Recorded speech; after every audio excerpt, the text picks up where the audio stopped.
Buongiorno, ben ritrovati con Focus.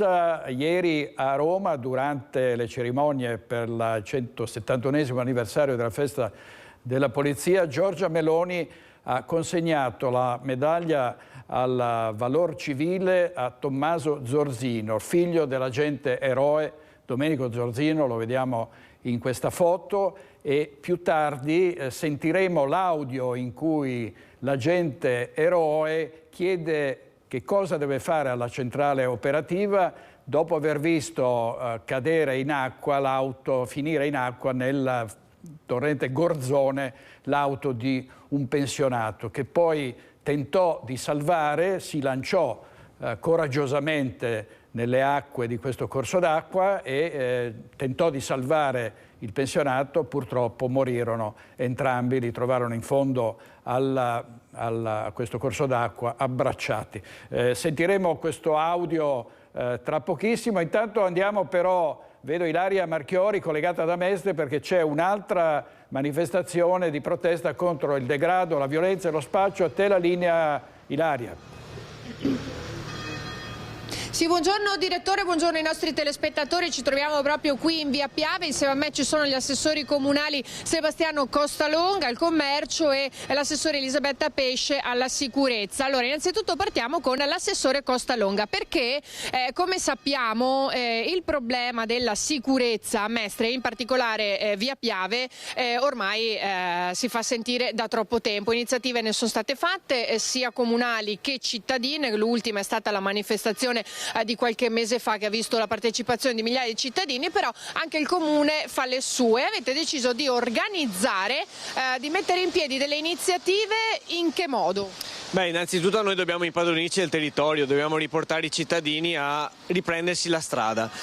Strada via Piave, io l'ho pensata un po' come le strade principali delle grandi piazze dove ci sono mercatini, quindi a Oporto, c'è a Lisbona, mercatini delle Pulci, la famosa strada spagnola che tanto viene appunto reclamata. Potrebbe essere un'idea, cioè riportare i cittadini a frequentare la strada, quindi chiudere via Piave a un certo orario per permettere a tutti di frequentare un mercatino che potrebbe essere appunto mercatino delle Pulci, antiquariato, e nella parte iniziale, diciamo vicino alla stazione, fare dello street art e tutto quello che può essere insomma legato a artisti di strada, e quindi rivitalizzare tutta l'area e permettere alle persone nel periodo appunto di primavera, estate e anche all'inizio autunno di poter partire dalla stazione e passare attraverso questa bellissima strada, che era una strada appunto che una volta veniva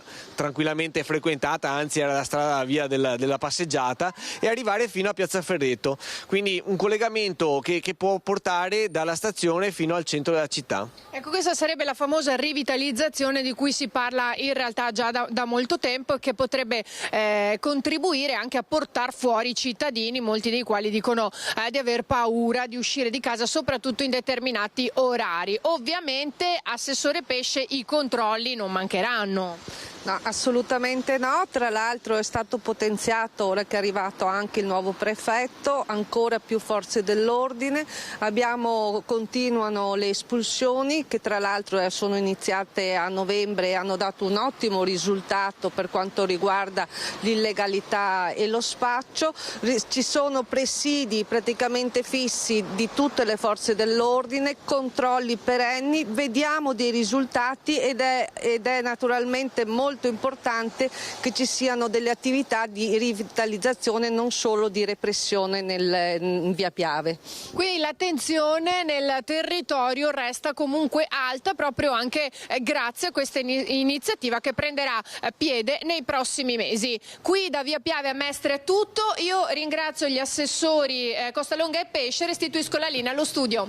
Grazie molto Ilaria Marchiori in diretta da Mestre. Adesso andiamo nel Trevigiano perché a Volpago del Montello un ventenne ha rapinato un 14enne su uno scuolabus minacciandolo con un coltello. In diretta c'è Daniela Sizzia.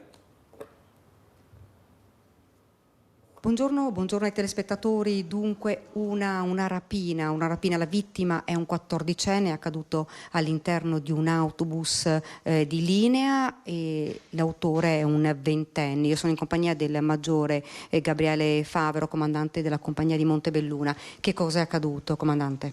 Parliamo del giorno 28 marzo alle ore 12 circa. All'uscita di scuola questo ragazzo 14enne, come tutti i giorni, ha preso il pullman per rientrare a casa. A bordo del pullman, più o meno località Venegazzu di Volpago del Montello, è stato avvicinato da quest'altro giovane, poco più che 18enne, parliamo di 20 anni, armato di coltello che sotto minaccia si è impossessato, si è impadronito del giubbino griffato del minorenne. Non si conoscevano i due, il ragazzo, il minorenne, poi è sceso di corsa sotto shock, è rientrato a casa, mentre il rapinatore ha proseguito tranquillamente con estrema naturalezza la sua corsa fino al domicilio. Ecco, lui è andato a casa ed ha ovviamente detto tutto quanto ai genitori, che poi sono venuti dai carabinieri. Sì, si sono rivolti a noi che con estrema immediatezza ci siamo attivati per quanto riguarda le indagini coordinate dalla Procura di Treviso. Importantissime sono state anche le testimonianze di altri coetanei che erano a bordo del pullman e hanno permesso a noi di individuare l'autore del reato, già noto per precedenti giudiziari anche da minorenne. Ecco, all'interno dell'autobus, quando è avvenuta l'aggressione, insomma la rapina con il coltello, nessuno si è fatto avanti, c'è anche paura adesso?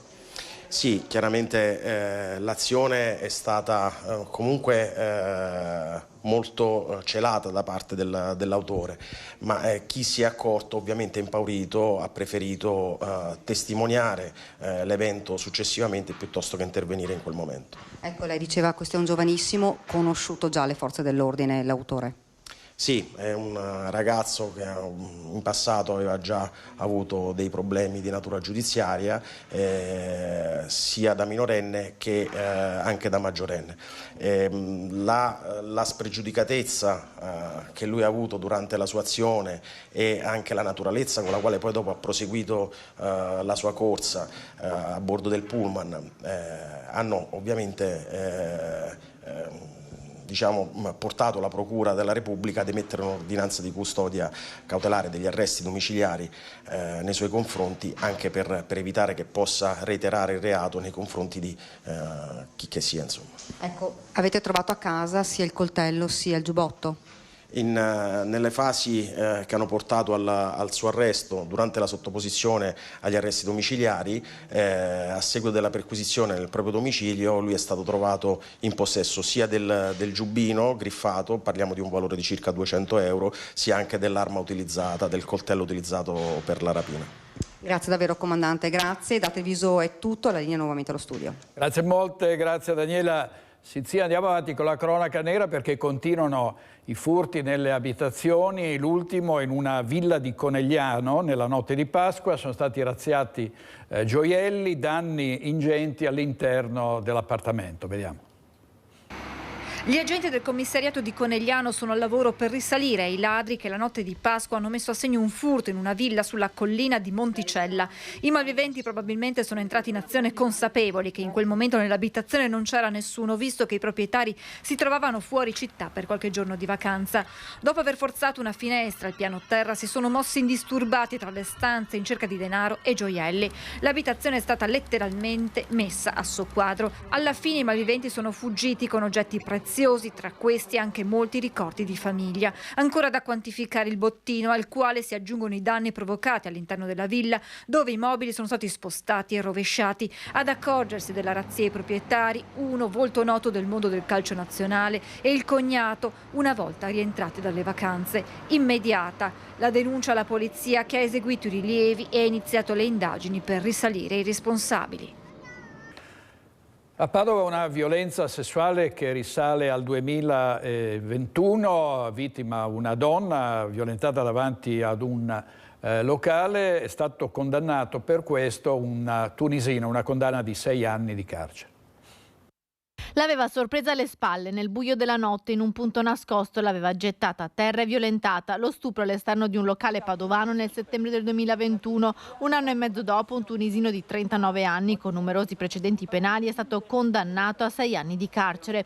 L'uomo è già in cella, dopo che era stato arrestato dai carabinieri pochi giorni dopo la violenza sessuale per aver rapinato un'anziana nella sua abitazione ad Ospedaletto Uganeo. Tornato in libertà, 10 giorni dopo aveva anche compiuto una spaccata in una tabaccheria a Ponte di Brenta e anche in quel caso era stato fermato e arrestato dai carabinieri. La ragazza, vittima di violenza, si era subito fatta visitare in ospedale e aveva sporto denuncia, così la procura è riuscita a risalire al 39enne che è finito dietro alle sbarre.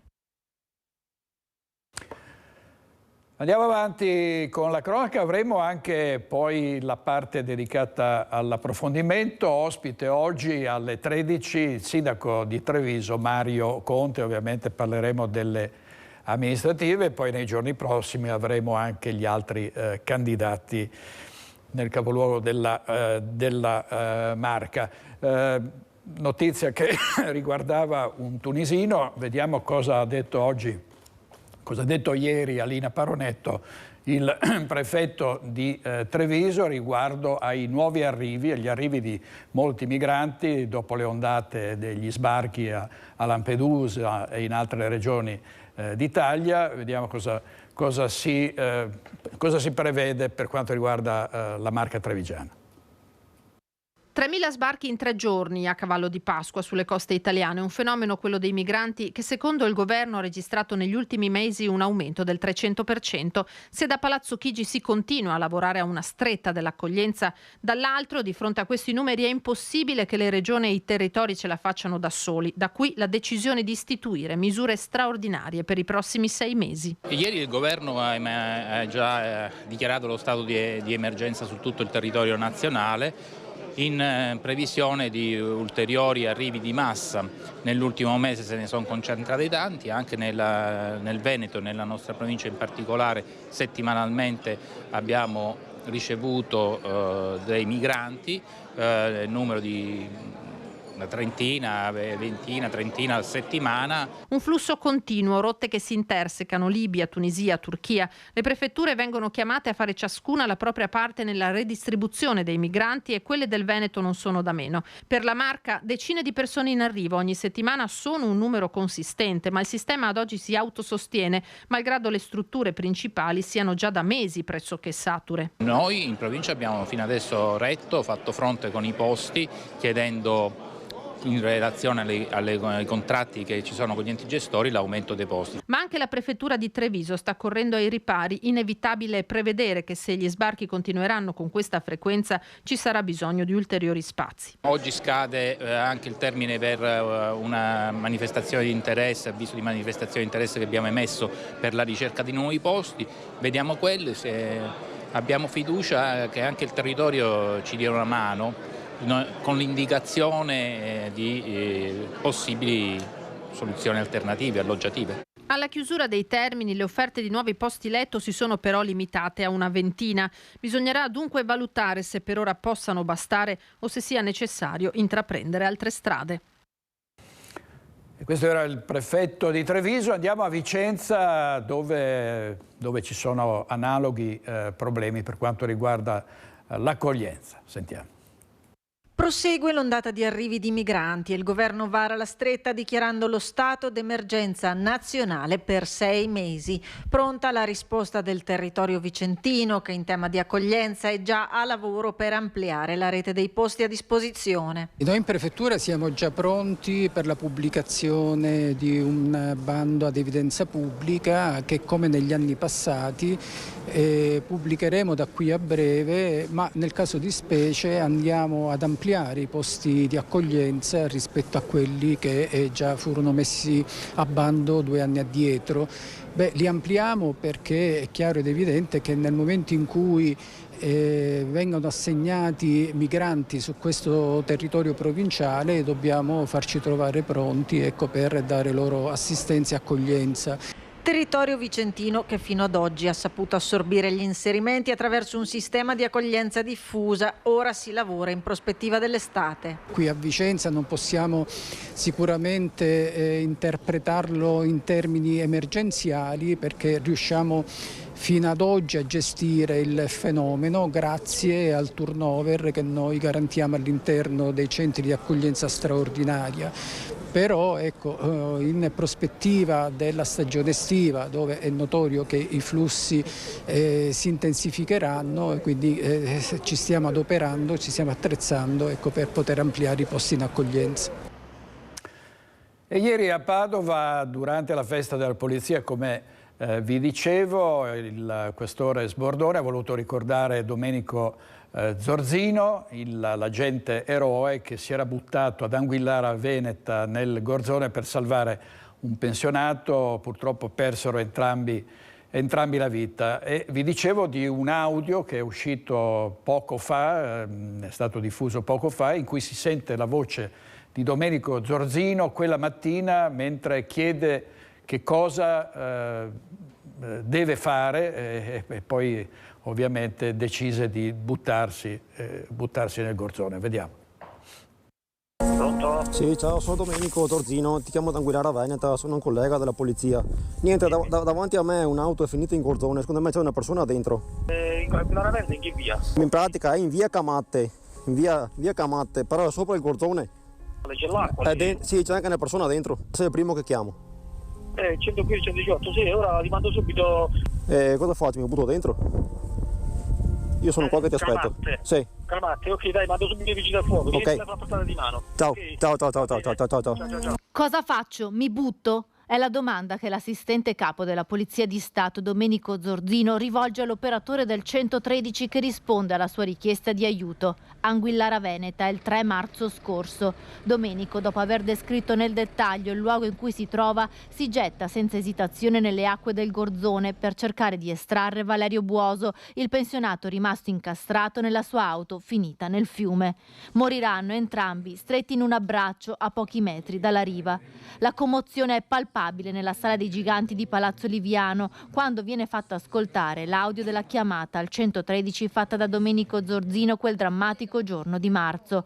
La festa della polizia a Padova è stata dedicata alla memoria dell'assistente capo del reparto prevenzione crimine, lo ha detto il questore Antonio Sbordone nel suo discorso di fine giornata. Esserci sempre, il motto della Polizia di Stato, si traduce nel gesto fatto da Domenico Zorzino, che ha dato la vita per cercare disperatamente di salvarne un'altra. Il sacrificio del poliziotto padovano è stato riconosciuto con la medaglia d'oro al valor civile che la Presidente del Consiglio Giorgia Meloni ieri ha consegnato a Roma alla moglie e al figlio di Domenico Zorzino. Fulgido esempio di coraggio e umana solidarietà, spinti fino all'estremo sacrificio. Anguillara Veneta, Padova, 3 marzo 2023. Presentat!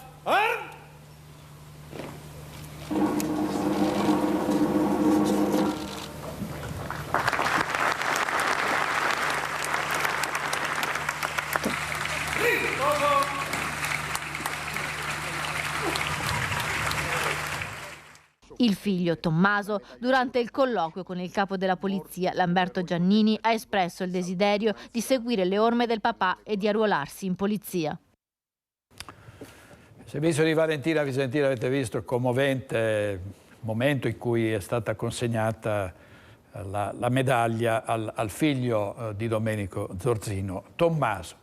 Torniamo alla cronaca nera di tutti i giorni. Attenzione ad acquistare delle biciclette di dubbia provenienza, potreste finire in carcere 3 mesi per ricettazione, come è accaduto a Tiene. Tiene aveva acquistato una bicicletta di dubbia provenienza. Con l'accusa di ricettazione era stato condannato a 3 mesi di reclusione. Il fatto risale al 2015, ma l'uomo è stato rintracciato e identificato dai carabinieri in occasione dei servizi di controllo durante le festività pasquali. I militari, accertato che il 52enne era aggravato dall'ordine restrittivo, lo hanno accompagnato nella sede della compagnia di Tiene, procedendo al fotosegnalamento, per poi accompagnarlo al carcere San Pio X di Vicenza.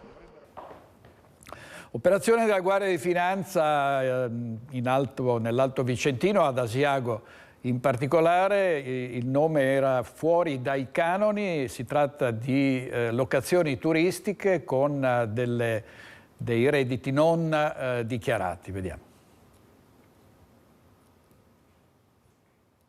Sì, buongiorno a tutti. La cronaca ci porta qui in altopiano perché si è appena conclusa un'operazione della Guardia di Finanza di Vicenza denominata Fuori dai canoni. Lo si intuisce dal nome, sotto osservazione il fenomeno delle locazioni turistiche. Noi siamo in compagnia del colonnello Cosmo, buongiorno. Buongiorno a voi. Ci racconti di questa operazione, qual è il bilancio? Questa è un'operazione che continua ormai da un paio di stagioni. Noi stiamo monitorando le cosiddette seconde e terze case sull'altopiano, in particolare nella città di Asiago, perché insomma è il territorio un po' principale di quest'area, con la finalità di debellare il fenomeno delle fittizie o delle abusive locazioni a turisti occasionali, che è un tema che ha un duplice danno. Intanto sottrae risorse importanti a comuni, a piccoli comuni come quelli dell'altopiano che ne necessitano per lo sviluppo del territorio, anche il turismo, ma soprattutto, e questo ci preme con maggior forza, è quello che si va a colpire degli operatori del settore turistico onesti, rispettosi delle regole, che con grande fatica cercano di tenere sulle proprie aziende e portare avanti il nome del loro territorio. Quindi ci sembra doveroso porci al loro fianco in questa battaglia. In questa occasione abbiamo individuato altri 40 soggetti con circa 400.000 euro di mancate dichiarazioni, a cui si aggiungono decine di migliaia di euro di imposte di registro e anche di sanzioni amministrative che poi, se ritenute doverose, vanno anche nelle casse dei comuni. Grazie al colonnello. Siamo in compagnia anche del sindaco di Asiago. Buongiorno sindaco Rigoni Stelle. Per Asiago il turismo ha un grande motore, però sì a un turismo regolare. Sì, ecco, io voglio ringraziare la Guardia di Finanza per l'esito di questa operazione, che ha anche l'obiettivo di informare i cittadini verso una prassi di maggiore regolarità nella gestione delle locazioni. Logicamente per noi è importante questo passaggio perché ci dà la possibilità di introitare più somme dall'imposta di soggiorno, che noi destiniamo all'informazione e all'accoglienza turistica e all'attività di promozione e alla gestione di molti eventi che siamo riusciti a programmare in questi anni, anche con l'obiettivo di destagionalizzare, perché è indubbio che ci viene riconosciuto un grande sforzo nella crescita del turismo, proprio in relazione al fatto che siamo riusciti a prolungare la stagionalità, a prolungare i flussi turistici, spalmandoli su tutto l'arco dell'anno, e quindi credo che avere maggiori risorse a disposizione sia anche una maggiore opportunità per l'amministrazione, ma per gli operatori stessi, che avranno più chance per poter vendere le loro camere, i loro alloggi anche nei periodi di bassa stagionalità turistica. Anche perché, sindaco, i dati raccontano di un turismo in crescita.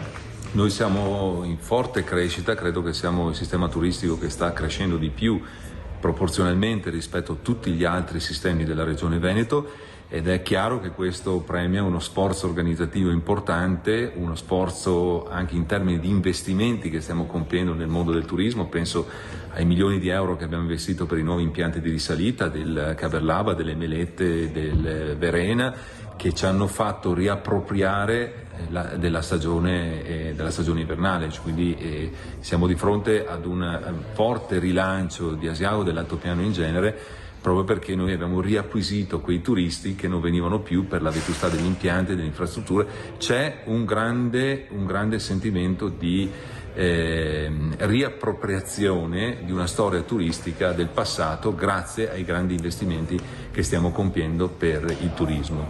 Grazie al sindaco di Asiago Rigoni Stelle. Da Asiago è tutto, vi restituisco la linea.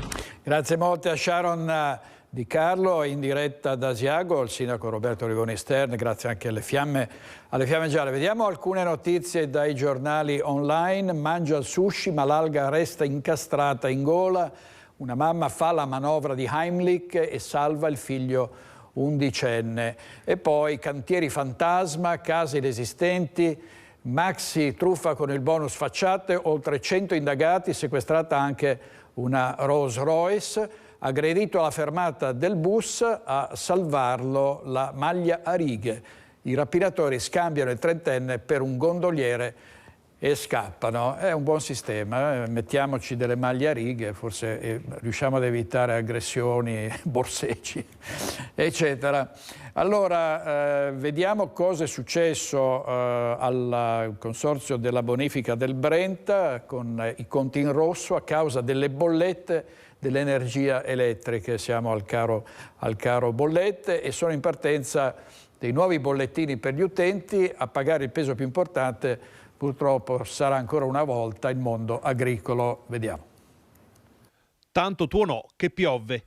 Non stiamo parlando delle 2 gocce che stanno bagnando il Veneto alle prese con una storica crisi idrica, ma delle difficoltà finanziarie del consorzio di bonifica Brenta, che si è trovato a dover far fronte a un drastico innalzamento del costo dell'energia elettrica senza alcun aiuto, nonostante le tante segnalazioni arrivate negli ultimi mesi. Alla fine, come sempre, a pagare saranno gli utenti, ovvero quel mondo agricolo che sta gestendo una situazione contingente ormai drammatica. Il bilancio avevamo a disposizione 2 milioni di euro sotto la voce energia, ne abbiamo spesi 4 milioni 750 mila. Dei 4 milioni 750 mila di tutto l'anno, 4 milioni e 2 sono le bollette di giugno, luglio e agosto. È il momento in cui l'energia elettrica costava più di tutti, 50, 60, 70 centesimi al kilowattora. Ma non è tutto. In più si sono aggiunti 600.000 euro di minore entrate delle centrali idroelettriche di Bassano e siamo finiti a 3 milioni, con questo 3 milioni 350. Abbiamo sistemato il bilancio, abbiamo recuperato tutti gli utili che avevamo nei bilanci precedenti e la cifra si è abbassata a 2 milioni e 100.000 euro. 600.000 euro di questi sono stati spalmati sulla contribuenza che riguarda la bonifica, 1,5 milioni sono andati a carico delle aziende agricole che hanno irrigato. Da qui l'esigenza di emettere per gli utenti un nuovo bollettino. Verrà emesso un bollettino unico assieme ai tributi di quest'anno e sotto apparirà una voce suppletivo dell'anno 2022. Eppure la bonifica aveva più volte segnalato il problema. Pensavamo di avere qualche aiuto in più, non è arrivato anche sotto l'aspetto fiscale, ci aspettavamo come aziende di avere qualcosa, non è arrivato niente. Una consolazione per il territorio c'è, anche se per così dire magra. Che il tributo di bonifica e di irrigazione del consorzio Brenta è molto molto al di sotto dei costi degli altri consorzi di bonifica confinanti e questo so che non è il toccasana, però è anche giusto ricordarlo che forse il consorzio Brenta fa pagare di meno di tutti quanti gli altri. Servizio di Ferdinando Garavello. Andiamo in diretta a Padova da Chiara Gaiani perché c'è un concorso per medicina veterinaria, test per 3.000 studenti. A te la linea, Chiara. Buongiorno da Padova, ci troviamo all'interno del complesso universitario di Via Venezia, alle mie spalle il centro linguistico di Ateneo, dove alle 9:45 di questa mattina è iniziata la prima prova del nuovo test di ingresso a medicina. Una rivoluzione quella che parte da oggi, perché saranno 2 le prove di selezione, questa di aprile che parte da oggi e durerà poi fino al 22 di aprile. I ragazzi saranno divisi in gruppi, quelli per esempio che lo effettuano oggi sono circa 570, mentre avremo poi una seconda prova a luglio dal 15 al 25 di luglio. Quindi i ragazzi potranno sostenere più di una volta il test di ingresso a medicina, all'interno delle aule molti studenti anche giovanissimi, perché per la prima volta potranno partecipare al nuovo test di medicina anche gli studenti che sono iscritti al 4º anno della scuola superiore. Allora noi abbiamo avvicinato i ragazzi, che tra l'altro si cimentano con il Talk, cioè un test online che è stato messo a punto dal consorzio CISIA, e vi facciamo sentire nel servizio che vi proponiamo le voci raccolte prima del primo test, che è iniziato appunto, lo ricordiamo, intorno alle 9:45. Sono di Gorgo Monticano, vicino a Lerzo. E hai già finito il... No, devo ancora finire, sono all'ultimo anno e questa è la prima volta che provo il test, ecco. E mi sono preparato, spero bene, insomma, ecco. Penso che sia un po' difficile, però spero di fare tutto bene, ecco. Che scuola stai facendo? Il liceo delle scienze applicate. Di Rovigo. Sei già maggiorenne tu? Sì, ho fatto gli anni 2 settimane fa. Quindi stai frequentando il quarto anno? Quarto anno di liceo scientifico. Come ti sei preparata e emozionata per questa prova? Beh, diciamo che molti degli argomenti li avevo già fatti a scuola durante le lezioni e non ho avuto molto tempo per prepararmi specificamente sul test, quindi vediamo un po' come va. Ecco, come mai già adesso ad aprile, prima di fare anche la quinta di questo test? Perché è comunque un'opportunità in più che mi è stata data, quindi perché non coglierla? Già decisa di fare medicina, comunque lo riproverai? Sì, sicuramente lo riproverò anche a luglio. Di Grisignano di Zocco. È la prima volta che fai il test? Sì. Sei già diplomata comunque? No, sono al 5º anno. È una vocazione che hai da tempo? No, in realtà l'ho sviluppata perché alle superiori studio materie sanitarie e quindi vorrei continuare anche all'università. In totale gli studenti che si sono iscritti per quanto riguarda l'Università di Padova sono 3.391, 2.400 sono donne che appunto tentano di diventare medici. Alle 14 avrà inizio la seconda prova di questa giornata, ma ricordiamo appunto che le prove saranno fino al 22 di aprile, scaglionate nelle varie giornate. A portare il saluto agli studenti che si cimentavano in questa prima prova, in questa sorta di battesimo della rivoluzione per il test d'ingresso a medicina, anche la magnifica rettrice dell'Università di Padova, Daniela Mapelli. Allora sentiamo che cosa ha detto ai ragazzi.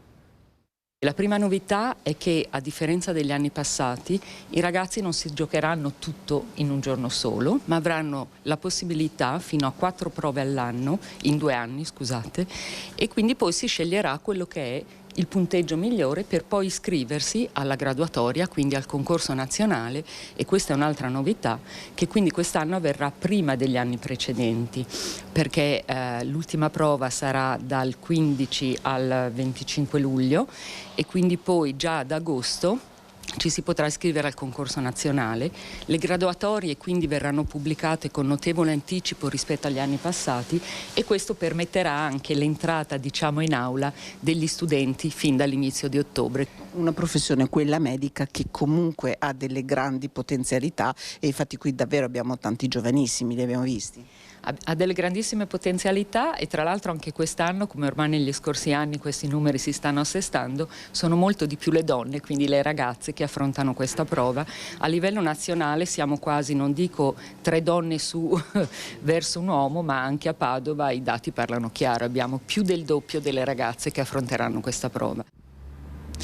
Sono 540 i posti a disposizione per quanto riguarda la Facoltà di Medicina di Padova per il prossimo anno, ma questo numero potrebbe aumentare di circa un 10%. Ricordiamo tra l'altro che proprio da oggi, 13 e 14 aprile, è stato proclamato lo sciopero da parte dei medici dello SNAMI e della SMI. Ringrazio per la collaborazione tecnica il collega Federico Cibotto e da Padova restituisco la linea allo studio.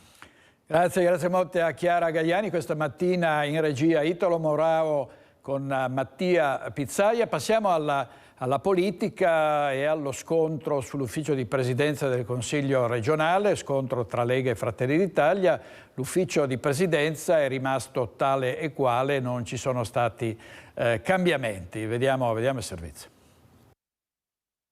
Io voglio militare in un partito che quando Fratelli d'Italia fa queste richieste la risposta è col cazzo! Preceduto da vibranti polemiche come raramente si è assistito in Regione negli ultimi anni, la presunta resa dei conti tra Lega e Fratelli d'Italia pare se non altro rimandata alla prossima occasione. Il voto del Consiglio ha confermato la composizione dell'ufficio di presidenza: Roberto Ciambetti coi vicepresidenti Finco e Zotti, 6 segretari Sponda e Baldin, 3 leghisti per la maggioranza e un PD e un 5 Stelle per le opposizioni.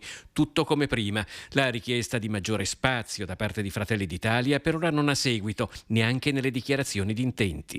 Non c'è stata nessuna richiesta particolare. Noi abbiamo semplicemente detto al Presidente Zaia di essere a disposizione per quelle che possono essere qualunque tipo di esigenze e qualunque cambio di passo magari potesse essere necessario nell'azione di governo. Ma quanta brace arde ancora sotto la polvere che oggi è stata copiosamente sparsa per coprire le tensioni che agitano i rapporti di forza interni alla maggioranza. Uscite come quella dell'assessore Roberto Marcato, come vengono interpretate? Cioè sono un segno di forza della Lega oppure un segno di debolezza di un partito che sente che gli state erodendo consensi? Non entro nel merito delle problematiche che possono avere in questo momento all'interno della Lega o nei confronti di Fratelli d'Italia. Credo che insomma quello che c'è stato oggi è la dimostrazione che i buoni rapporti ci sono e quindi l'alleanza prosegue tranquillamente, anche perché poi quello che si è dimostrato è che noi non abbiamo chiesto nulla. Il Veneto, a robusta trazione leghista di una volta, pare messo in discussione dall'avanzata elettorale di un alleato che diventa sempre più forte, ma come ha detto il presidente Zaia, non è che a ogni elezione si possa cambiare l'assetto amministrativo. Dobbiamo concentrarci unicamente su quelli che sono i bisogni dei veneti e del Veneto. Per fare questo abbiamo bisogno di un'alleanza forte con i nostri compagni di viaggio di Fratelli d'Italia e di Forza Italia, cosa che sicuramente verrà garantita e che sarà costante come è stata in questi 2 anni e mezzo. Oggi ne è stata dimostrazione e sicuramente vedremo che anche in futuro questa maggioranza si muoverà per dare delle risposte concrete e rapide ai veneti. E a Bassano del Grappa il teatro Astra diventa un terreno di scontro tra l'ex sindaco Riccardo Poletto e la sindaca Elena Pavan. Parlando di teatro Astra si pensa subito al crollo del tetto. Riccardo Poletto, già sindaco di Bassano, usa invece il teatro cittadino per parlare di un altro crollo, quello di una facciata. Il riferimento che fa Poletto è al comportamento di facciata che starebbe avendo in queste ultime settimane la prima cittadina Elena Pavan. Dietro la faccia, anzi la facciata, con cui Elena Pavan affronta pubblicamente i problemi della città, ci sarebbe invece la volontà politica di temporeggiare, di mettere in naftalina le rogne bassanesi per preparare al meglio l'ormai prossima campagna elettorale. Io temo che affiancando anche questo immobilismo ad altre notizie degli ultimi giorni, l'amministrazione stia già pensando alla campagna elettorale e abbia in qualche maniera rinunciato a una serie di partite fondamentali per la città, perché, come dire, in questo senso è nel giusto, sa che i risultati di quelle partite non arriveranno nel prossimo anno, quindi non arriveranno in tempo per poter essere giocati in funzione elettorale. Però questo è molto grave perché la città continua, un'altra amministrazione ci sarà dopo di questa e i problemi rimarranno lì. Ecco venir giù la facciata, colpita dalle picconate di Poletto, un'interpretazione che va considerata tale perché non si fanno processi alle intenzioni. Ma una domanda resta su tutte. Per l'Astra, per San Lazzaro, per gli altri grandi temi di Bassano, dobbiamo attenderci un immobilismo fino al 2024? Tornando all'Astra, le minoranze spingono per un intervento risolutivo del comune che, come hanno ribadito anche in Consiglio Comunale, dovrebbe portare l'amministrazione ad agire con forza. Non escludo la parola esproprio o comunque procedura preordinata all'esproprio. Perché? Perché il teatro Astra effettivamente, storicamente, simbolicamente rappresenta un interesse pubblico inestimabile.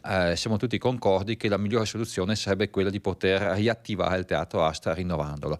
A questo punto non resta che vedere se la facciata sia solida e capace di reggere. Servizio di Alex Giuliano e adesso sempre da Bassano del Grappa Vanessa Banzato ci racconta cosa sta accadendo all'ISAC. Parliamo delle case di cura di Bassano del Grappa, c'è una bufera che dura ormai da mesi, il Consiglio di amministrazione non vuole dimettersi, è stato sfiduciato dal Comune, iniziativa dei sindacati con una raccolta firme per tutelare lavoratori e ospiti. Sentiamo.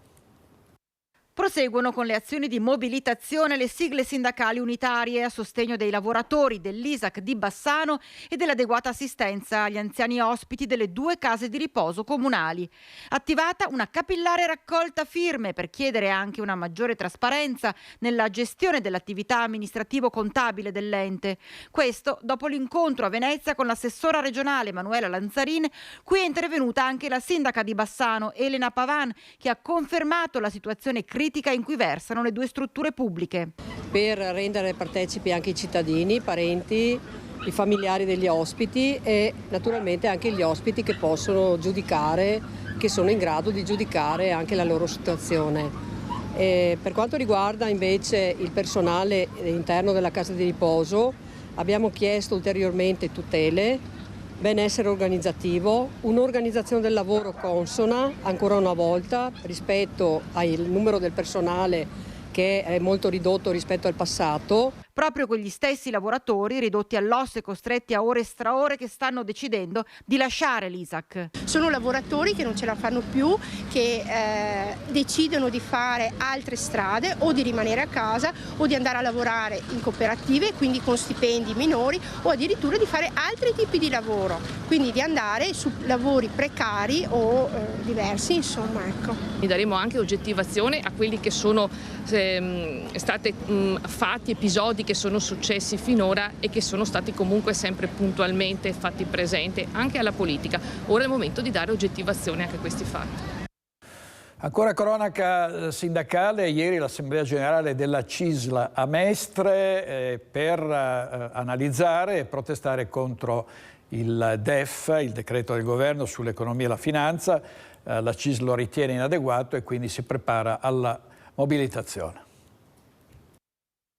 Noi abbiamo deciso unitariamente di avviare una stagione di mobilitazione. Il documento di economia e finanza approvato dal Consiglio dei Ministri non è sufficiente a garantire una svolta sui principali problemi del Paese, dal lavoro alla sanità, dalla coesione allo sviluppo. A Mestre, nell'Assemblea regionale della CISL, che ha visto riuniti 130 operatori e delegati arrivati da tutto il Veneto, il segretario generale nazionale Luigi Sbarra lancia una mobilitazione definita intransigente, costruttiva e responsabile per avanzare al governo proposte concrete su fisco e lavoro, stipendi e pensioni, sanità. Dobbiamo rinnovare i contratti pubblici. Noi siamo, come dire, un paese che ha le più basse retribuzioni sulla scuola, sulla sanità in Europa. Mancano 70.000 infermieri, quasi 30.000 medici. In questi anni sono stati cancellati quasi 100.000 posti letto. Noi dobbiamo investire sulla sanità. Il sistema economico veneto sta reggendo. Eppure, da un lato si registra un forte fabbisogno di personale, trasversale a tanti settori, dall'altro una vasta parte della popolazione in età lavorativa che rimane senza occupazione. Il segretario generale del Veneto, Gianfranco Refosco, chiede politiche mirate di accompagnamento verso un posto di lavoro buono, di qualità e dignitoso. Il tema però non è solo quello del salario minimo, ma è quello del salario medio. Cioè qui abbiamo un tema salariale trasversale che non può concentrarsi solo sul minimo orario, ma deve impegnarsi anche favorendo l'azione contrattuale, soprattutto anche a livello aziendale e territoriale, per aumentare complessivamente la massa salariale, perché l'inflazione ha colpito tutti, soprattutto chi lavora con un lavoro fisso, con un reddito fisso. Gli artigiani della Marca sono favorevoli alla superstrada pedemontana, però chiedono che sia completata con relative bretelle. Sentiamo cosa ha detto ad Anna De Roberto il presidente Oscar Bernardi. Mancano delle bretelle importanti, se mi riferisco a, non so, all'area Ponzano, Pontebana, l'area di Fonte, la strada del Santo nella Castellana. Oggi ci sono dei colli di bottiglia che arrivano alla statale 53 che escono dalla pedemontana e quindi bisognerebbe considerare, come c'era quel vecchio progetto all'inizio, di creare queste bretelle verticali nord-sud per poter dare possibilità anche al traffico di non passare all'interno dei nostri paesi. Gli artigiani della Marca alzano il tiro, rilanciano sull'importanza delle bretelle sul territorio per le quali oggi ancora non ci sono finanziamenti. L'obiettivo è attraverso la Regione arrivare al governo centrale facendo sentire la voce degli imprenditori del nord che di infrastrutture hanno bisogno. Il tema dei pedaggi rischia di diventare così secondario, servono infrastrutture per abbattere i costi di trasporto anche verso l'estero. Al di là della banda larga, al di là delle bretelle di comunicazione per la pedemontana, al di là di tutto quello che ci serve oggi, perché dobbiamo dare a questo territorio quella possibilità di essere competitivo con i nostri partner. Entro 10 minuti dalla superstrada pedemontana veneta, calcola l'associazione di categoria, risiede il 25% della popolazione trevigiana, il 26% delle imprese di industria e servizi. Ora l'attesa è per il completamento verso la A4. Una volta avvenuto, ne è convinto il presidente Oscar Bernardi, gli imprenditori non esiteranno a riconoscere il valore della superstrada, aumentando la frequenza di utilizzo. Ancora si discute sulla registrazione dei figli delle coppie omogenitoriali. Sapete che Sergio Giordani si è mosso contrariamente alle disposizioni del governo dopo la sentenza della Cassazione e ha registrato le nuove nascite. Vediamo il servizio da Padova con gli aggiornamenti. Finché qualcuno non ci dice che non si può fare in modo esplicito, noi possiamo fare, perché ricordiamo che comunque in assenza di norma siamo invitati proprio dalla nostra Costituzione a guardare all'elemento superiore. In questo caso la nostra Costituzione ci chiede la non discriminazione, la salvaguardia dei diritti tanto più dei minori. L'assessore ai servizi demografici Francesca Benciolini, come il sindaco Giordani, tira dritto, forte dei valori espressi nella Carta Costituzionale. Finché sarà possibile, il Comune di Padova continuerà a registrare i figli di due mamme, come sempre è stato fatto dal 2017, non per sfidare la Procura o la Prefettura, ma in virtù proprio di questo vuoto normativo che di fatto lascia nel limbo i figli delle coppie omogenitoriali. Si registra e poi entro le 48 ore, essendo materia non normata e secondo il regolamento di Stato civile, noi abbiamo sempre dal 2017 in poi notificato alla Procura e passato gli atti alla Procura. Questa è la normale trafila che il Comune di Padova ha sempre seguito proprio in rispetto alla normativa. 33 casi padovani che ora la Procura sta vagliando. Quello che avviene adesso è che la Procura valuterà gli atti e poi deciderà, come è legittimo che sia, se vuole chiedere un giudizio su questa cosa, e a quel punto, caso per caso, cioè non c'è una questione, diciamo, del pacchetto dei 33 casi, ma caso per caso il giudice dovrà decidere se eventualmente vorrà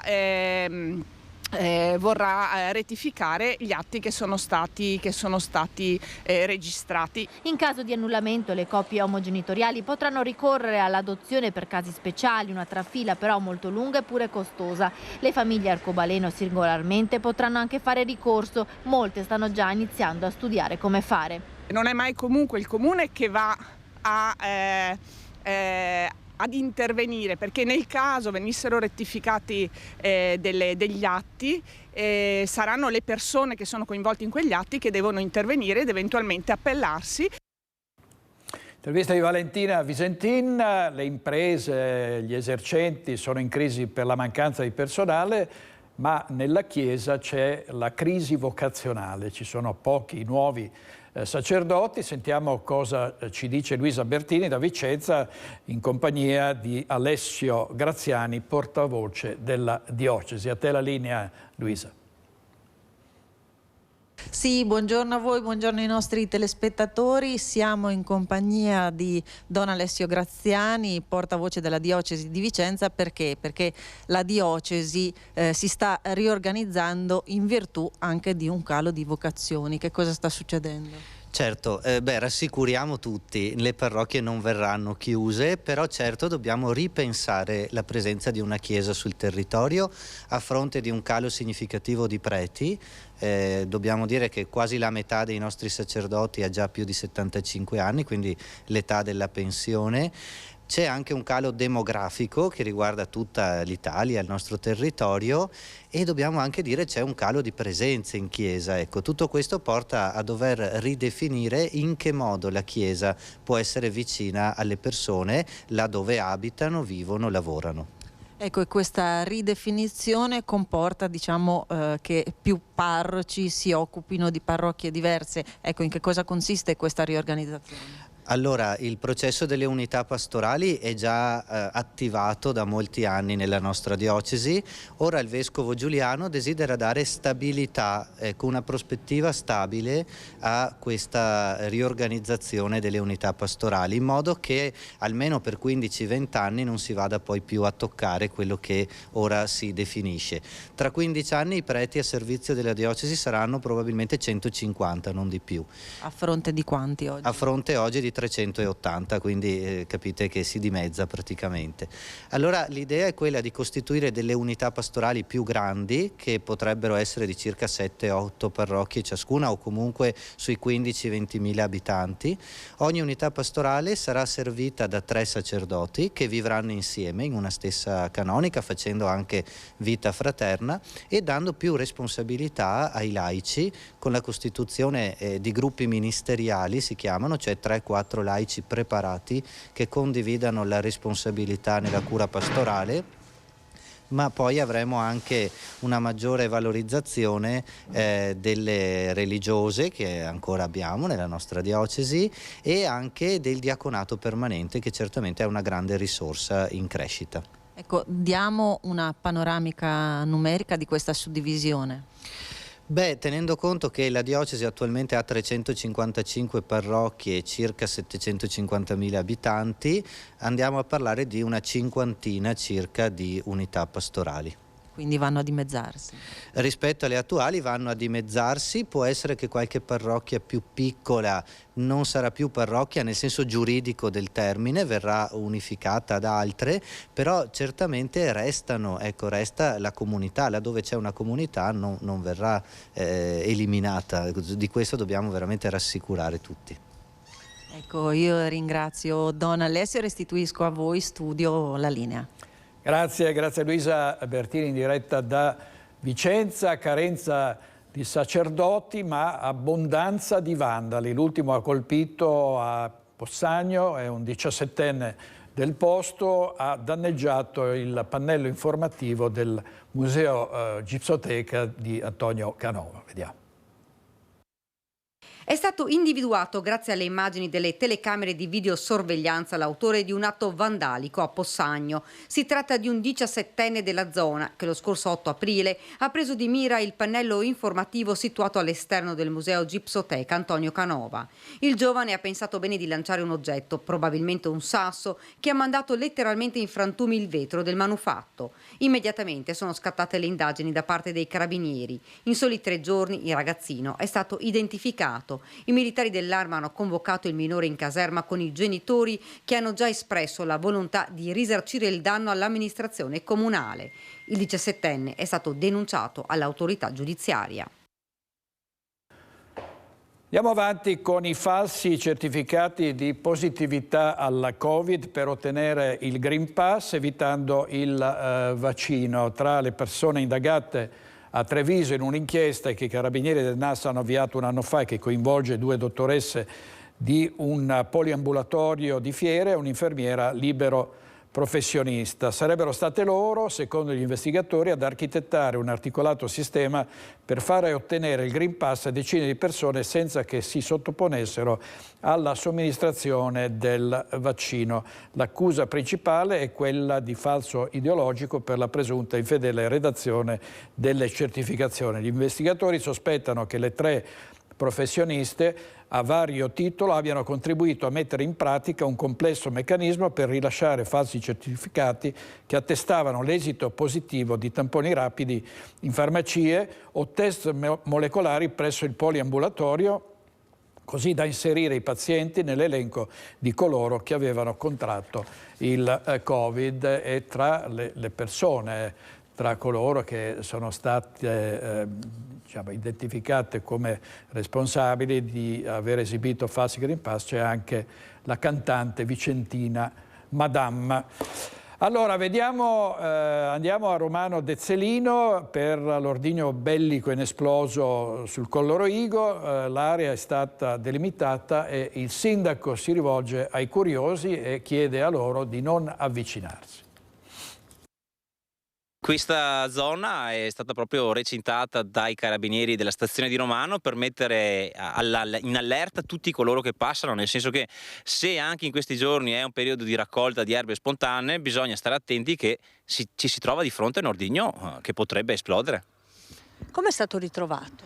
Un passante proprio in queste attività pomeridiane di ricerca di erbe spontanee è passato sul luogo, ha trovato del fogliame smosso, e nella raccolta è incappato in questo pezzo di ferro che poi si è rivelato essere effettivamente un ordigno, e ha allertato i carabinieri, che sono intervenuti praticamente subito, hanno messo in sicurezza l'area e in questi giorni attendiamo che ci arrivano le comunicazioni ufficiali. Che tipo di ordigno è? Da quanto si apprende è un ordigno di piccole dimensioni, sotto il mezzo metro, e è incerta la provenienza perché dalla conformazione potrebbe essere qualcosa che risale alla prima guerra mondiale, ma gli addetti ai lavori dicono che potrebbe essere qualcosa anche di più recente, del secondo conflitto, magari riutilizzato. Però si tratta comunque di un ordigno che quindi potrebbe esplodere, che quindi potrebbe causare danni, ma sicuramente è un qualcosa che non deve essere toccato da nessuno.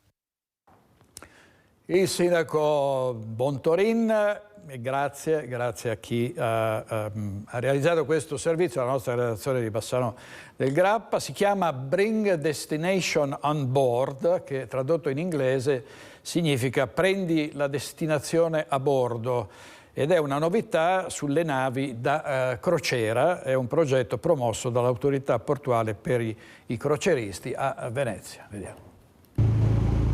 Intensificare il turismo con gli arrivi del settore della croceristica su Venezia, promuovendo a bordo delle stesse grandi navi una cultura del rispetto della città, della sua laguna e della sua storia, passata e soprattutto presente. Stiamo sviluppando un progetto che si chiama Bring Destination on Board, creando un legame tra le compagnie e le maggiori istituzioni culturali del territorio, quindi le università, le istituzioni di teatri, i conservatori e quant'altro, perché vogliamo che i turisti abbiano l'opportunità, magari nell'ultimo tratto di crociera, prima di arrivare a Venezia, di essere testimoni di un racconto che gli viene fatto da persone qualificate veneziane che vanno a bordo e gli raccontano che cos'è l'ambiente lagunare, che cos'è la laguna, che cos'è il Mose, che così sono anche le caratteristiche di carattere ambientale, paesaggistico e culturale della città. Iniziativa prodroma di una implementazione del turismo responsabile su crociera a Venezia. Io ricorderei un elemento: quando anche le crociere erano a ritmi di primo numero in Italia, comunque i turisti rappresentavano solo il 2,5% di tutti i turisti che arrivano a Venezia. Ora, con le limitazioni che sono state introdotte, quindi è ancora di meno. Venezia da tutelare e preservare dal turismo maleducato e irrispettoso della sua fragile unicità. È una città in cui bisogna arrivare in punta di piedi, e noi siamo ben consapevoli che il crocerista è tra quelli, ma non solo, che deve essere maggiormente accompagnato in questo percorso. E passiamo da Venezia a Belluno, al bellunese, ripartire dalla montagna per una sanità universale pubblica per tutti. E questa è la proposta della CISL di Belluno, Treviso, per l'avvio di un tavolo istituzionale permanente. A Belluno vedo Tiziana Bolognani con il segretario generale di CISL Belluno Treviso, Massimiliano Paglini. A te la linea, Tiziana. Buongiorno a tutti. Siamo nella sede della CISL di Belluno Treviso a Belluno con il segretario della CISL di Belluno Treviso, Massimiliano Paglini. Perché in questi giorni è stato presentato un documento assai importante che riguarda il futuro della sanità in montagna. È oggetto e argomento di grande dibattito, acceso per certi versi. Paglini, voi che cosa proponete? Noi proponiamo di dare un futuro alla sanità in montagna partendo da una richiesta di istituzione di un tavolo permanente che coinvolga tutti i soggetti del territorio, istituzioni, parti sociali, associazioni di volontariato, le unioni montane, la conferenza dei sindaci, tutti coloro che hanno delle competenze dirette o indirette al sistema sociosanitario, perché crediamo che ci sia un allarme vero sul territorio di Belluno nella montagna rispetto alle esigenze della sanità e della tutela della salute delle persone. Ecco, rispetto a questo allarme che riguarda un po' situazioni che si vedono in altre ULSS, non solo nel Veneto, ma in tutta Italia, secondo lei da dove deriva il problema? C'è la carenza dei medici, c'è una tendenza alla privatizzazione forse un po' troppo spinta della sanità, che è per tutti e che è un diritto sancito. Il diritto alla salute è un diritto sancito dalla Costituzione. Beh, di sicuro c'è un tema legato alla privatizzazione, troppa sanità privata, sempre meno sanità pubblica, ma in montagna c'è un problema in più, c'è lo spopolamento da una parte e la mancanza di attrattività del territorio bellunese, mancano infrastrutture, mancano servizi alle persone, per i piccoli, per i bambini e per gli anziani, tutti elementi che determinano un abbandono del territorio e quindi una carenza di medici, di operatori sanitari, di professionisti, di badanti, di tutti coloro che servono a sostenere il sistema sociosanitario.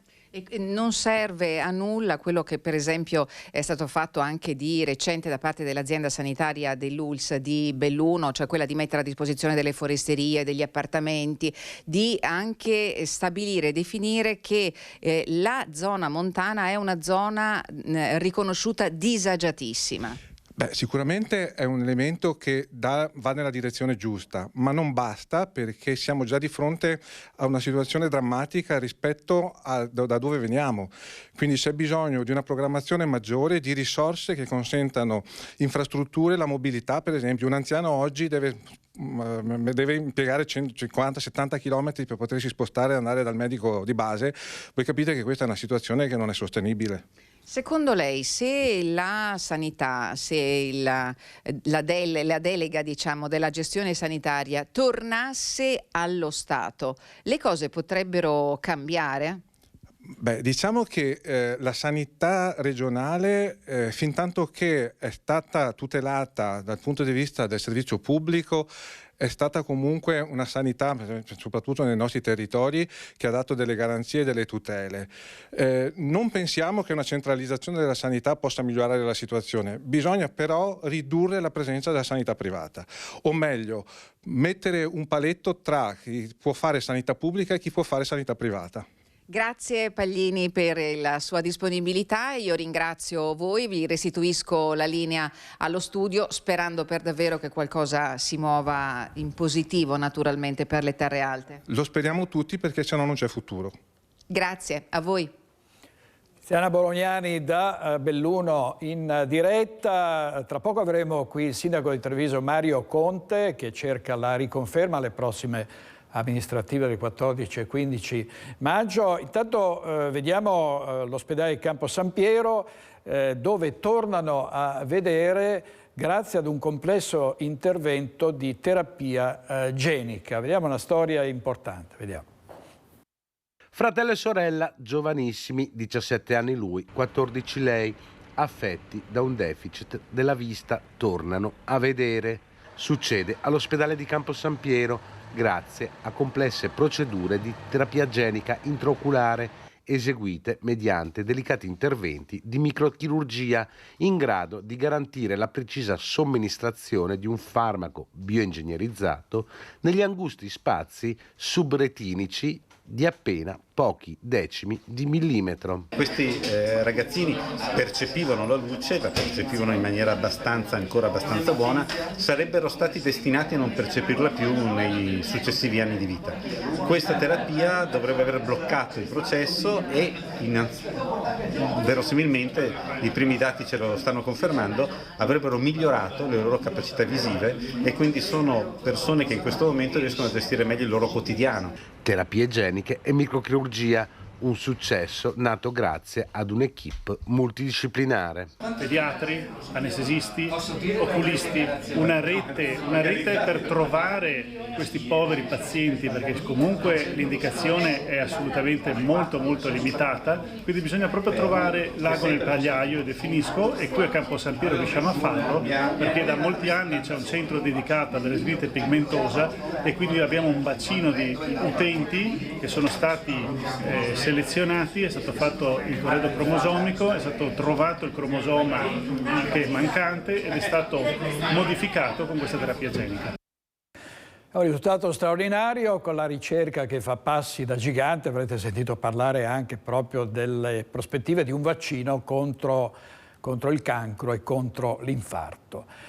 Chiudiamo qui questa prima parte di Focus TG. Tra pochissimo qui in studio, sempre in diretta, il sindaco di Treviso Mario Conte. A tra poco, state con noi.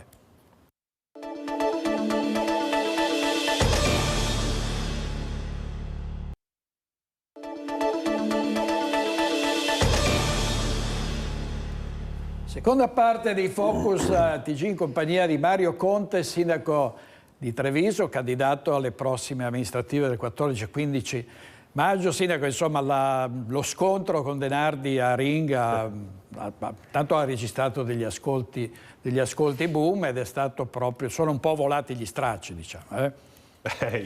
Mi sarebbe piaciuto un confronto un po' più basato sulla visione di città, poi insomma mi sono trovato di fronte invece a un avversario che era molto più concentrato a criticare l'operato rispetto invece che raccontare quelle che sono le idee di città.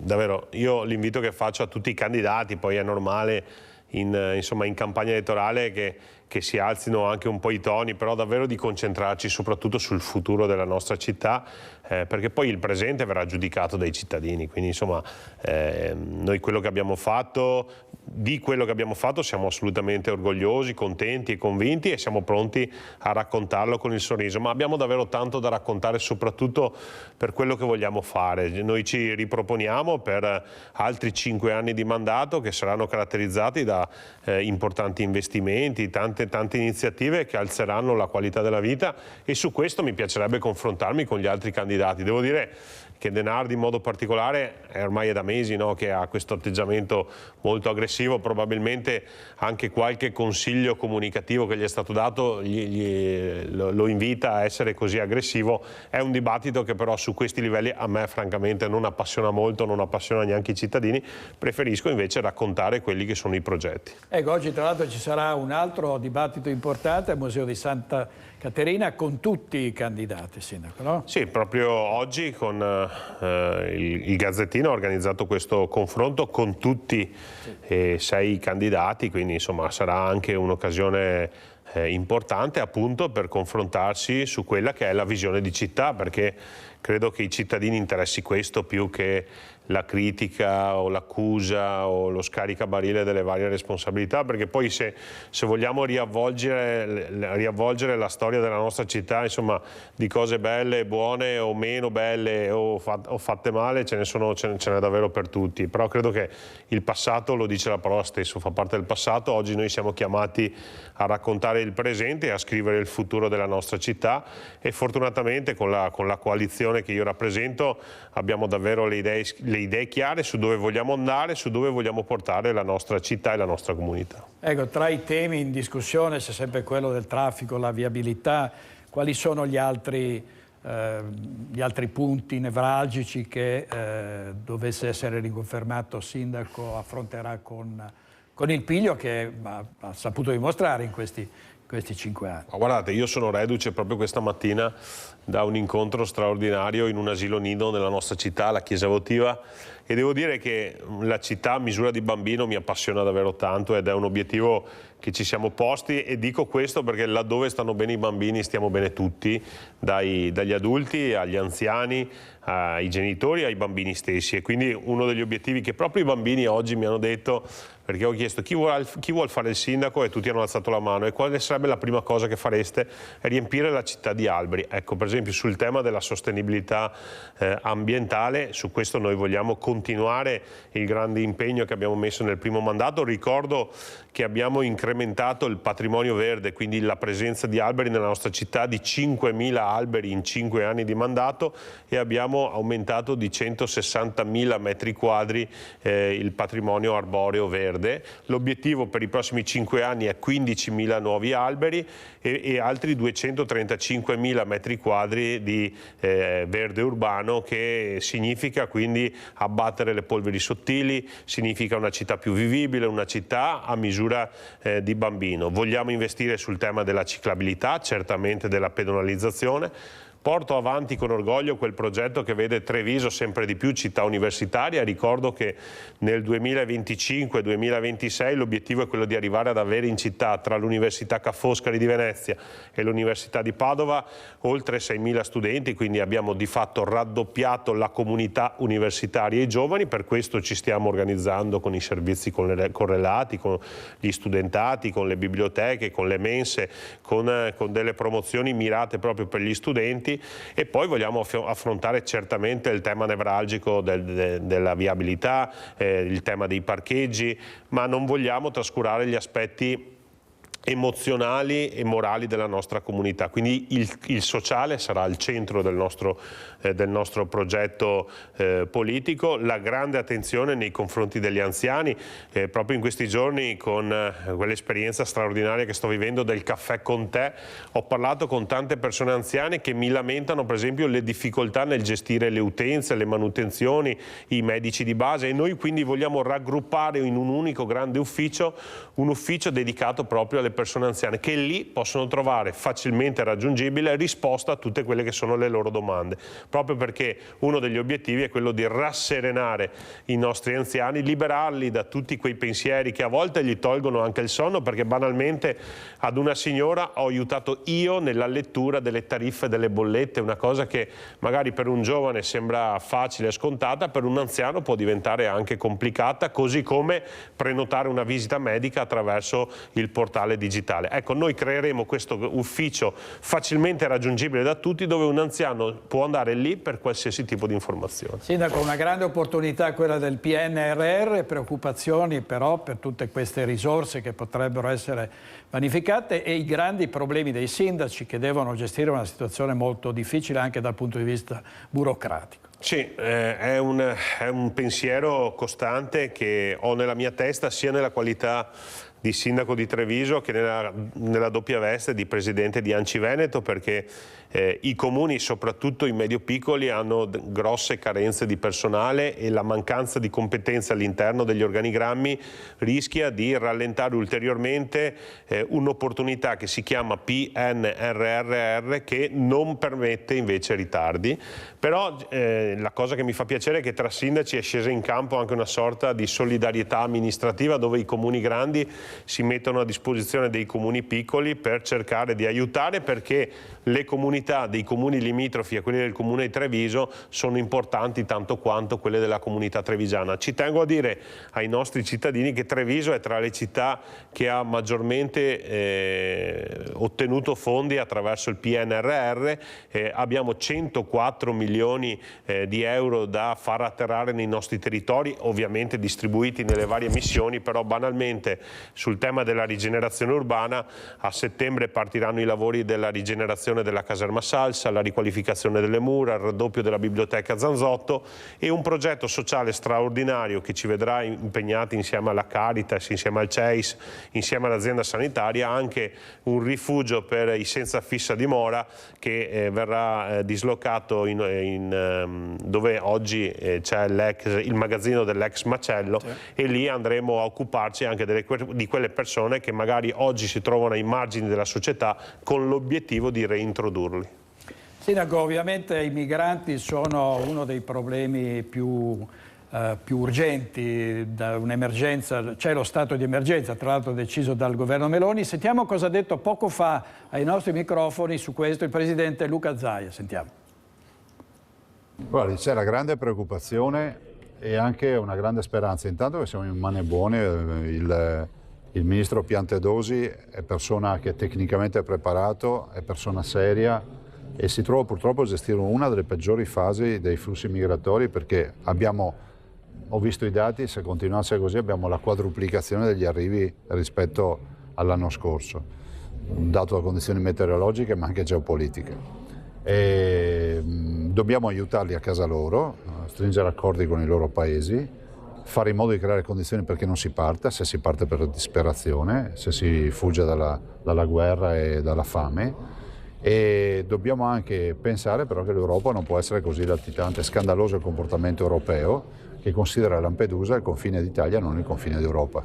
E l'Europa, oggi questo modello di Europa non ci piace. Noi non siamo anti-europeisti, io sono un europeista convinto e incallito, però chi oggi governa l'Europa non dà un governo che abbia una dimensione politica. Lo ha dimostrato con il Covid, lo ha dimostrato con le crisi dei mercati finanziari e purtroppo lo sta dimostrando da anni con l'immigrazione.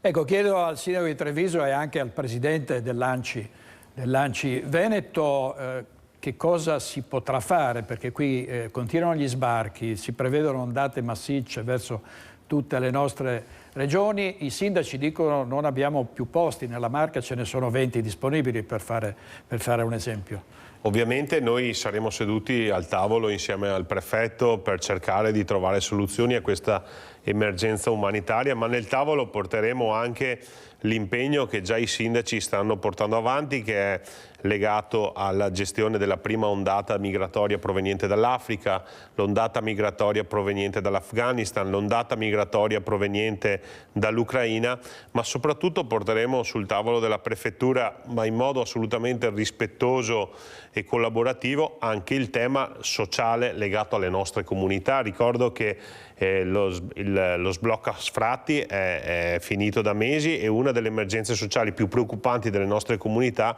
è proprio un altissimo numero di sfratti che sta caratterizzando proprio le nostre città, i nostri paesi, con una ricaduta sociale che ovviamente vede coinvolti anche i comuni, perché una famiglia sfrattata con minori, sfrattata da ambito privato, ovviamente si rivolge al pubblico, e devo dire che a fronte di queste 4 emergenze in contemporanea, dove i sindaci non hanno mai detto di no e non hanno mai abbassato la testa per rifiutare la loro disponibilità, però onestamente devo dire che oggi siamo in difficoltà da un punto di vista di spazi, ma da un punto di vista anche delle risorse. Faccio una piccola precisazione, ma è giusto che i cittadini trevigiani lo sappiano, che per esempio il Comune di Treviso ha in carico 34 minori stranieri non accompagnati. Sono dei ragazzini, dei ragazzi che meritano di essere aiutati, sostenuti e inseriti anche da un punto di vista scolastico, sociale, ma ad oggi questi ragazzi costano 200 euro al giorno a persona alla comunità e il Ministero ci riconosce circa la metà, 100-110 euro. Quindi capite che anche da un punto di vista finanziario è un impegno importante. Noi non ci sottraiamo a queste responsabilità, però chiedere un ulteriore sforzo ai comuni francamente la vedo molto complicata, ma non perché manchi la volontà di aiutare le persone che oggi sono in difficoltà, è che noi dobbiamo far fronte ad una serie di scenari che vedono soprattutto i nostri cittadini oggi chiedere davvero un aiuto importante alle municipalità. Sì, un'altra questione sempre rovente è quella della sicurezza. Recentemente c'è stato anche un contrasto con l'avvocato Crea sulla sicurezza a Treviso. Qual è la verità, insomma, qual è la fotografia di Treviso da questo punto di vista? No, i dati ufficiali della prefettura dicono che Treviso è ancora saldamente la provincia e la città più sicura d'Italia. Questo però non deve ovviamente farci rilassare, non ci deve far abbassare la guardia. Dobbiamo continuare ad investire nelle videocamere di sorveglianza. Treviso risulta essere la città maggiormente videosorvegliata a livello nazionale. Questo ha consentito di prevenire molte situazioni e nel caso in cui, ahimè, sono invece successi degli episodi anche molto gravi, come il caso di Fiera, proprio la presenza delle videocamere di sorveglianza ha consentito alle forze di polizia di rintracciare i responsabili nel giro di davvero poche ore. È una magra consolazione, però credo sia anche giusto raccontare ai nostri cittadini che se succede qualcosa a Treviso la possibilità di essere beccata è molto elevata. Noi ovviamente vogliamo lavorare sulla prevenzione, vogliamo lavorare sull'educazione dei ragazzi, perché il tema di queste bande di ragazzi molto maleducati, per fortuna poco violenti, ma molto maleducati, a volte irrispettosi, va affrontato da comunità, va affrontato con il coinvolgimento delle scuole, delle società sportive, delle famiglie, delle istituzioni, e noi questo vogliamo fare anche attraverso la lettera che io ho scritto a tutti i ministeri, dove propongo Treviso per lanciare un nuovo modello sociale che vede magari meno ore a casa da soli a fare ipotetici compiti che molte volte non li fanno, e magari passano quelle ore che dovrebbero passare sui libri, sui social network, su TikTok o sulle piattaforme internet, che molte volte sviano e accompagnano i nostri ragazzi a fare dei gesti o a creare delle situazioni che sono certamente poco spiacevoli. Però pensare e parlare di Treviso come una città poco sicura io credo che non sia corretto, soprattutto nei confronti del grande lavoro che le forze dell'ordine stanno svolgendo, assistiti dalla polizia locale. Comunque noi continuiamo ad investire in uomini, in personale, in tecnologie, proprio perché anche la percezione di sicurezza per noi è importante. Fino a quando un cittadino mi chiederà di incrementare il livello di sicurezza, noi continueremo a farlo. Installeremo nel prossimo mandato i targa system che oggi sono su tutte le vie d'accesso della città, li installeremo in tutte le vie d'accesso dei singoli quartieri, in modo tale che ci sia un monitoraggio costante di tutte quelle che sono le presenze nel nostro territorio. E poi rafforzeremo questo rapporto interforze, quindi le sinergie con le forze dell'ordine, perché più presenti siamo nel territorio e più coloro che pensano di venire a Treviso a fare quello che vogliono si sentono insomma disincentivati e spostiamo quantomeno il problema in altre zone del nostro paese. Abbiamo sentito poco fa il presidente Zaia sulla questione dei migranti, sentiamo cosa ha detto sull'autonomia. Vediamo. Domani infatti, che sono 2000 giorni, faremo un convegno con il ministro Calderoli e il sindaco Rucco a Vicenza. E un bilancio che possiamo dire è che è stato quello di avere oggi imposto la definizione dei livelli essenziali delle prestazioni in finanziaria, e quindi finanziaria 2023 approvata nel 2022, nel dicembre 2022 da questo governo, che era in carica da poco più di 30 giorni o una roba del genere, un paio di mesi. Dall'altro sempre questo governo ha adottato il disegno di legge della legge di attuazione, ovviamente varata, bollinata dal Capo dello Stato, e che ci dice che verosimilmente nel giro di un anno dovremo pensare già di poter provvedere ad avere le prime materie delegate e devolute a chi le vorrà, perché poi se uno non vuole l'autonomia, invece di lamentarsi dell'autonomia degli altri, dice che lui non la vuole. Un breve stacco pubblicitario, poi torniamo in diretta qui a Focus TG con il sindaco di Treviso Mario Conte. State con noi.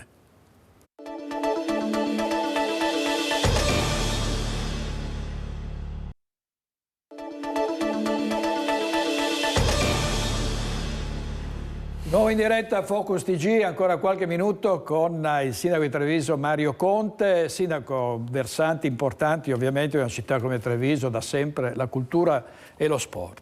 Sì, sono due temi fondamentali anche legati agli aspetti sociali di cui parlavamo prima, quindi vogliamo incentivare i giovani a fare sport, cultura e sociale. Per far questo devono avere le infrastrutture. Fortunatamente viviamo in una città di sport dove le realtà, le associazioni sportive sono davvero tante, virtuose, con numeri importanti, e quindi è necessario fare degli investimenti. Realizzeremo almeno altri 2 campi da calcio. Abbiamo per la prima volta la squadra di calcio femminile, tra l'altro Treviso Women, che merita ovviamente di avere degli spazi adeguati. Abbiamo l'Indomita, il Condor e il Treviso Calcio, che tra l'altro proprio in queste settimane si sta giocando anche un risultato importante. Abbiamo lo sport, abbiamo le piscine, quindi realizzeremo 2 nuovi campi da calcio e realizzeremo almeno altre 2 palestre per dare risposta a tutti quei settori giovanili che ci stanno davvero tanto a cuore. Il tema della cultura, sapete che abbiamo investito circa 20 milioni di euro in questo primo mandato per creare i luoghi di cultura, con il completamento del Bailo, di Santa Caterina, di Casa Robegan.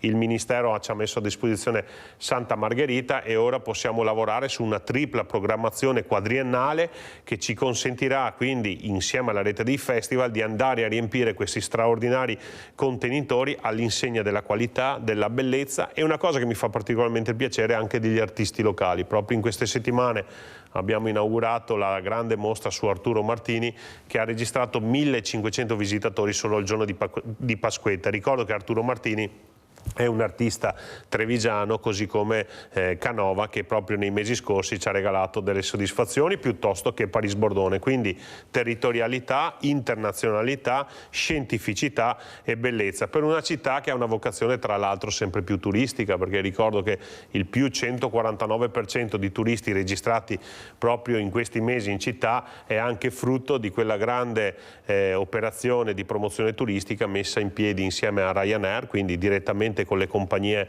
aeree, il consorzio del Prosecco che ci ha sostenuto e ha condiviso la nostra progettualità e che ci sta regalando delle grandi soddisfazioni. Io dico anche che se in futuro saremo chiamati a fare dei sacrifici da un punto di vista finanziario, quindi a sacrificare qualcosa, magari ritarderemo qualche opera che magari è attesa da 15-20 anni, l'aspetteremo 16 o 21 anni e cambia poco, ma non rinunceremo né al sociale né allo sport né alla cultura, perché che significa continuare ad alimentare l'aspetto morale della nostra comunità, che magari nel primo mandato, causa pandemia, è stato un po' messo da parte rispetto ai bisogni sanitari. Quindi la pandemia ha lasciato dei segni importanti nella nostra comunità e oggi noi vogliamo concentrarci proprio sull'aspetto sociale, quindi il sociale sarà al centro del nostro dibattito, le donne, gli anziani, le persone con disabilità, i giovani, gli studenti, una città davvero a misura di tutti, ispirandoci però sui bambini. Sindaco, grazie molte, è una città sempre più attrattiva, sempre più amata anche dagli stessi trevigiani. La ringrazio molto. Sindaco, buon lavoro, a presto e noi ci vediamo stasera alle 21:15 con Focus. Buona giornata, grazie.